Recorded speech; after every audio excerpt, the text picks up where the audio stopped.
What's up, guys? Today's podcast is all about being uncomfortable. With that being said, I'm going to stare at you for an unnecessarily long period of time.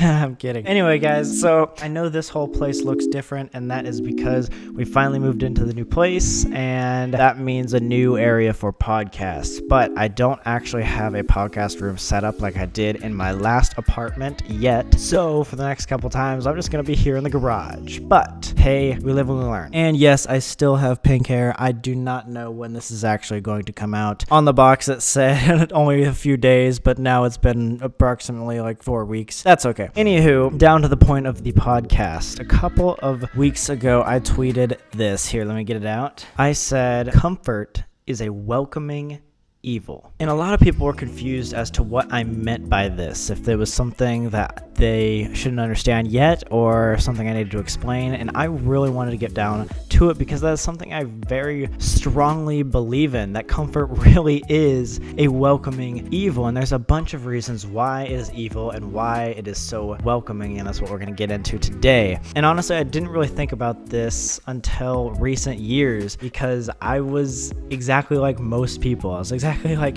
90% of the world thinking that comfort is the end all be all. All I want in my life is to finally feel comfortable because everything from new schoolwork or new jobs or house change and basically everything out there in some way or form is going to make you uncomfortable at first, and then people want to seize that, everything's easy, everything's fine. That isn't your fault. That is actually just human nature of people wanting to be comfortable. But the reason why I say it is evil is also why it is so awesome, because discomfort, being uncomfortable, only occurs from trying new things, something that you have never done before. For example, the first time you've ever driven a car or ridden a bicycle, it's very uncomfortable. It's very like, oh God, I don't know what's gonna happen. I don't know if I can even do this. But then after a while, you get to where it's almost second nature. It's very easy for you. Same thing with all walks of life, like a new job. I remember when I first got a job at IHOP, I was super uncomfortable. I did not know what to do. I did not want to answer to a boss.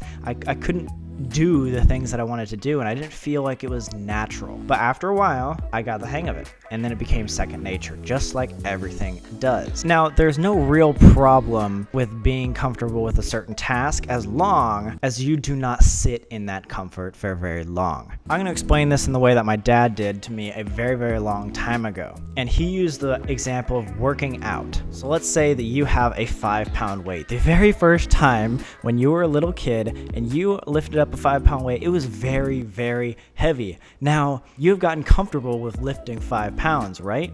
Now, what if for the rest of your entire life you have never lifted anything more than 5 pounds? You wouldn't be very strong, would you? You wouldn't have experienced that many things, right? Okay, rather than the whole working out, let's take this more universal. So here's the curve of experience and comfort. Right when you start, it's super uncomfortable, super uncomfortable, super uncomfortable. As time goes on, it starts to even out, you know? And here's your comfort level. You're very, very, okay, perfect. This is what I can do at a comfort level. Like this amount of work I can do at a very comfortable level.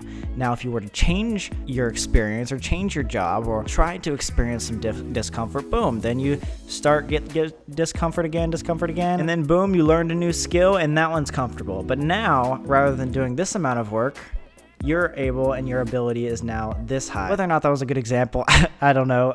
But what I'm saying is if you never challenge yourself, if you never get out of that comfort zone, you're always only going to have this much ability and experience. So why I'm saying comfort is a welcoming evil is because it's so nice to never have to face a fear or never have to face a new experience, because the new experiences obviously are tough. They're not things that you want to do. Like take Colby and I moving out here to LA. That threw us from just being kids in high school to basically knowing how to run our life as adulthood, which are two very different things. But the couple weeks while we were just moving out here, it was a grind. It was really, really hard. We didn't know anything about taxes, about paying rent. We didn't know how to be an adult. But because we were just, all right, boom, I'm going to face this discomfort and welcome the discomfort rather than just staying at home at your mom's house, we learn. Now, obviously people know that, and obviously we've talked about getting out of your comfort zone a lot. So why do I think it's such an important topic to go on a podcast and really delve into? And that is not only because it applies to yourself, but it also applies to your finances, to your job, to your relationships. Just for example, I know that almost everyone watching this podcast knows a relationship that the only reason why they're still together is because they've been together for a long time, right? They're each other's best friends, they're each other's only friends, and without each other, they are pretty uncomfortable, even though they might not like each other as much as they did in the beginning. And with that being said, do you see why comfort could be an evil thing? You know, it's sticking people together or making people not change, specifically because as humans, as human nature, we love comfort. Now take that for a financial reason or for a job reason in the future. Let's say that you have this great job. This is okay, perfect. I'm making like $50,000 a year. I'm okay. I'm an adult and I can afford everything. But there's this $80,000 or $90,000 job. All you have to do is move to the other side of the country and start a new life. A lot of people, I swear to you, a lot of people are not going to make that jump in their financial career or in their just like overall happiness of life just because they're comfortable with the way they're living now. Okay, they could be living double the lifestyle and have equally the amount of happiness in the other location, but they're just so stuck in the rut of comfort that they do not want to change. Obviously, there's exceptions to every rule, and people may just be comfortable with their relationships or their jobs and the way they are. But if you always sit in that comfort, if you always just say, I'm going to have this ability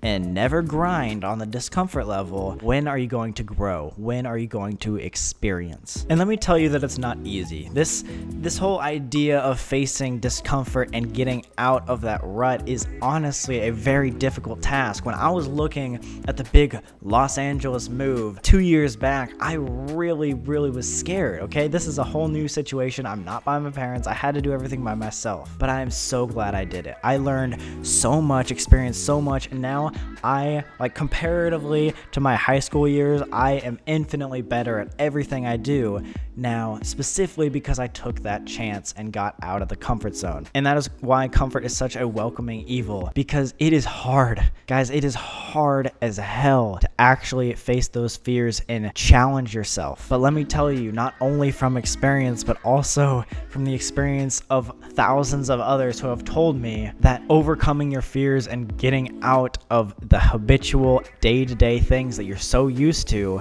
will literally change your life. So I ask you, even though this is a YouTube video and you're watching this more for entertainment than anything, I want you to think for 2 seconds, all right, what is the one thing that really I might not be doing if it wasn't so comfortable? If I could do anything without fear, what would I probably change? Because honestly, there's a lot of things in my life that I know that I'm just doing because it's comfortable, and that's sad to me. And I don't want to see you guys only living your life at a comfortable level when I know that there is so much more. Anyway, guys, I hope that made you think, or at least gave you a different perspective on comfort. Obviously, a little bit of comfort is amazing, and there are certain things that you should be comfortable with. I'm talking about challenging yourself and getting out of the day-to-day actions that may or may not actually be good for you. But either way, I just wanted to get that off my chest and tell you about what my whole meaning behind that tweet was. But either way, I will see you tomorrow. Peace.